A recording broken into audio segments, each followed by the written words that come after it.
Hola amigos, hoy vamos a ver tipos de cuadriláteros.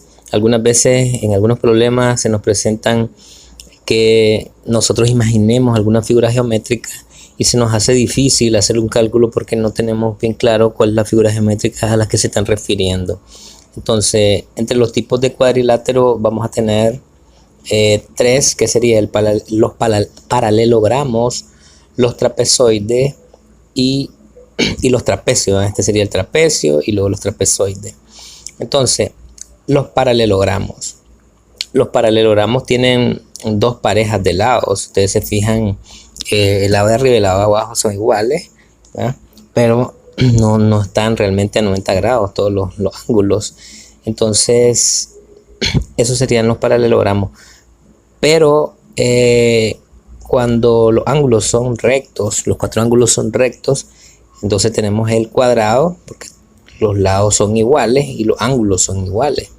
Entonces las diagonales son perpendiculares acá entre sí, perpendiculares entre sí, formando ángulos rectos en el centro.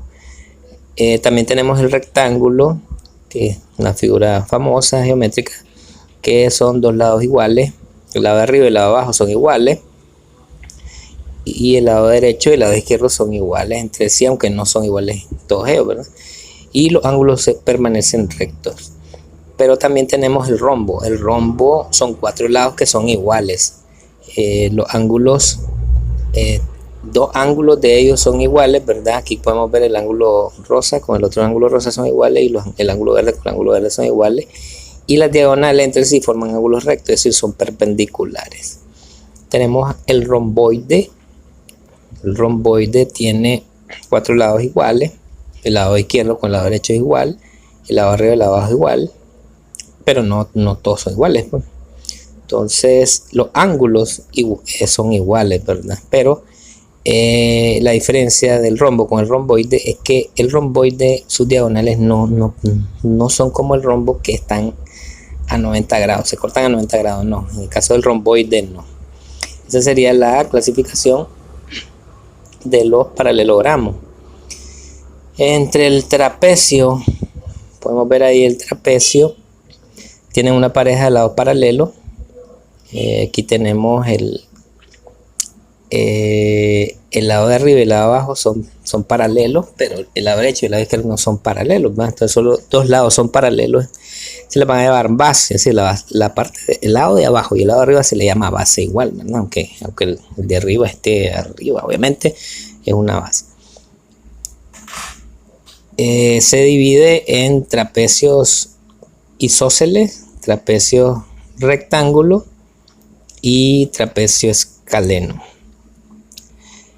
El trapecio isósceles es que tiene los lados no son paralelos, no son iguales.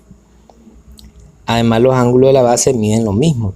Esta base, los ángulos verdes que pueden ver ahí, miden igual, y la parte de arriba, los ángulos de arriba en rojo, miden igual.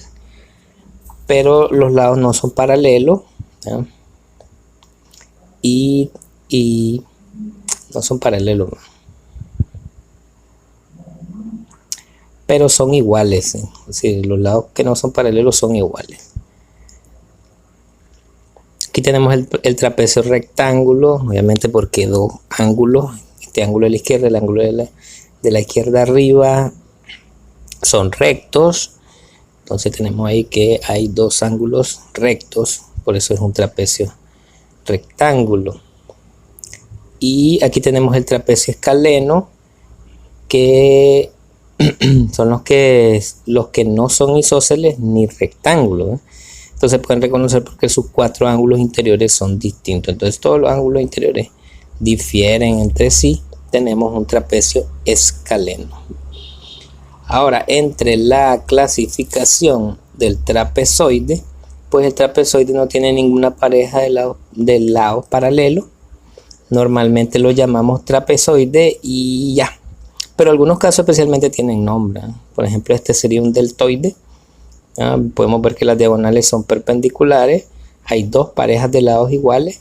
Por ejemplo, los dos lados de arriba son iguales y los dos lados de abajo son iguales. que son consecutivos. En realidad el rombo es un tipo especial de deltoide, con los 4 lados que son iguales. Y aquí tenemos este que se llama punta de flecha. Las diagonales son perpendiculares. Ahí podemos ver las diagonales perpendiculares. Obviamente el punto donde ellos se intersectan es afuera pues, de la punta de flecha. Aunque cae por fuera, porque es un polígono cóncavo. Hay 2 parejas de lados iguales que son consecutivos. Pueden ver el lado izquierdo abajo y el lado derecho abajo son iguales, y los lados de arriba son iguales. Incluso podrían ser los 4 lados iguales, ¿verdad? Esta ficha fue elaborada por María José Moreno y pues lo saqué de una página que se llama, que la expone, ¿verdad? Live Worksheets. Ustedes la pueden revisar, ahí voy a dejar el link abajo también. Y quería pues expresárselo y ponérselo. Espero hayan visto muy bien este tema y lo recuerden a la hora de hacer un problema que incluya geometría. Que la pasen súper. Nos vemos.